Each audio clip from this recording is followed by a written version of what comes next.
Buongiorno alle ascoltatrici e agli ascoltatori di Radio Onde Corte, da Fabrizio Azunis. Ospite della trasmissione On The Colors, il rapper sardo Omar Subo, in arte Diem Dedalus. Ascoltiamo direttamente la sua voce con il suo pezzo Tribolazioni.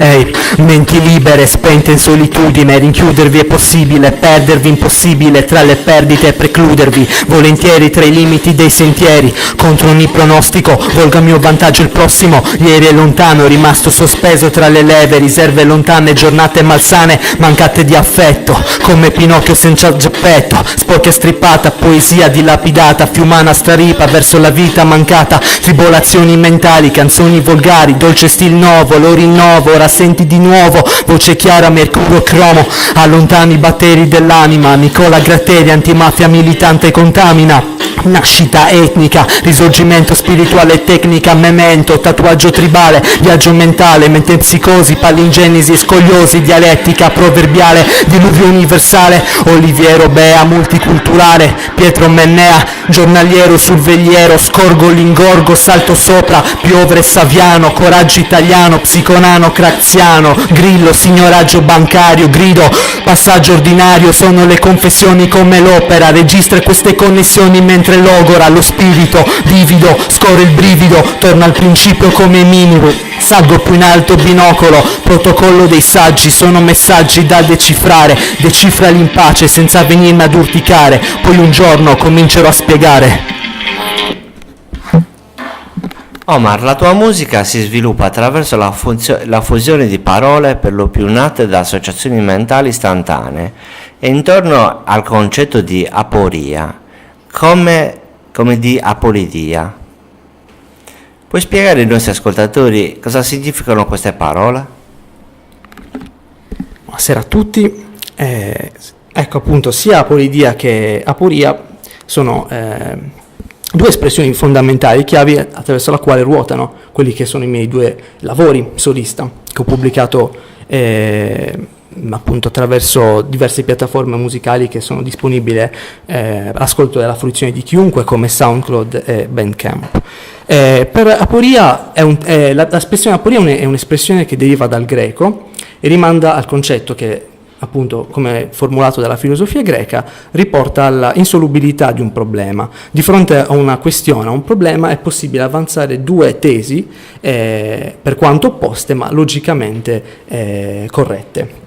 E quindi rimanda proprio a un disagio, se vogliamo, riguardo a quelle che sono le esperienze di vita degli individui, per cui appunto di fronte a una situazione a volte si agisce in un modo, ma non sempre quel modo è l'unico corretto e quindi di conseguenza è possibile un'alternativa. Però ovviamente questo va declinato su diversi aspetti e per questo rimando all'ascolto del disco direttamente. Mentre invece il concetto di apolidia rimanda proprio a uno dei temi di attualità più diciamo così urgenti dei nostri tempi, che è quello appunto che riguarda per esempio i flussi migratori, cioè i migranti che arrivano appunto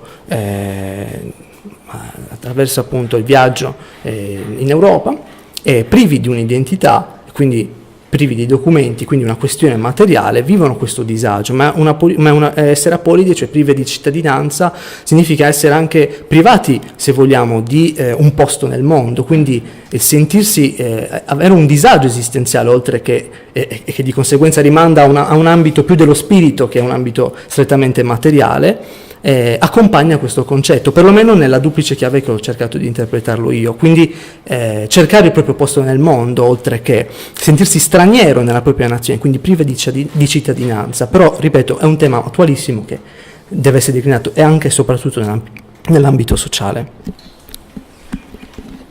Possiamo raccontare la condizione degli esclusi dal mondo attraverso il rap?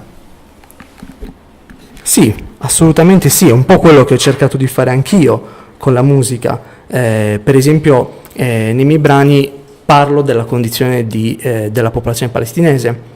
Rimando a un brano di aporia che si chiama Le notti bianche, in cui descrivo quella che è la condizione di quelli che io definisco degli esclusi, perché la popolazione palestinese vive in una condizione di apartheid, isolata dal resto del mondo, e in particolare mi riferisco alla condizione della gente di Gaza, impossibilitata alla mobilità, quindi alla possibilità di spostarsi dal proprio luogo per raggiungere, che so io, la Cisgiordania, appunto, che è l'altra faccia, appunto, della Palestina, ma che appartiene a quelli che costituiscono i territori occupati.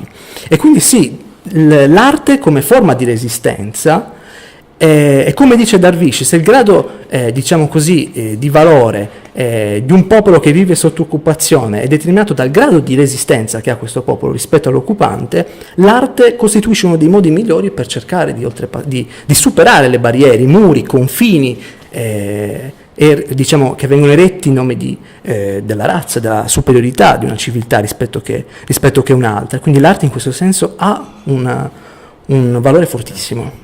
Notevole aiuto.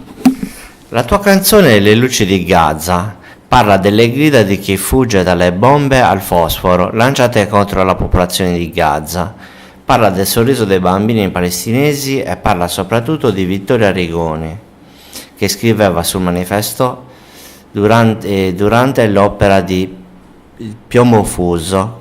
Cosa rappresentano per te gli editoriali di Vittorio Arrigoni?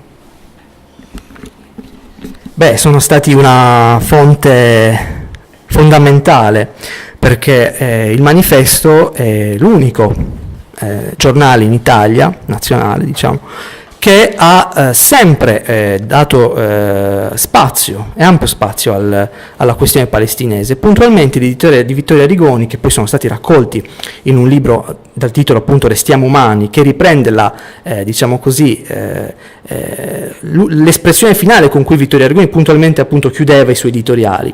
E mi riferisco proprio all'operazione Piombo Fuso, che ha inizio intorno al 27 dicembre del 2008 e continua fino ai primi del gennaio del 2009. Rappresentano e hanno rappresentato e rappresentano ancora l'unica voce diretta, o perlomeno quella tra le più importanti, che ci consente di venire a sapere qual era la reale situazione della popolazione di Gaza durante quell'assedio che, ricordiamo, ha portato alla morte di più di 1200 civili nell'arco di poche settimane, in particolare una settimana. È stato l'attacco tra i più spaventosi. Purtroppo Vittorio Arrigoni è scomparso recentemente, non ha avuto la possibilità di assistere alla successiva operazione denominata Margine Protettivo del 2014, che ha costituito ancora più vittime. Però Vittorio Arrigoni ha rappresentato una voce fondamentale, non solo per quanto riguarda la questione palestinese, ma più in generale per chiunque ha a cuore i diritti umani, i valori di solidarietà di questo paese e di tutto il mondo. E nei miei due lavori, Aporia e Apolide, ho citato rispettivamente Arrigoni nelle Luci di Gaza e nelle Notti Bianche. Ringraziamo Dieb Dedalus, concludiamo la nostra intervista con Apolide.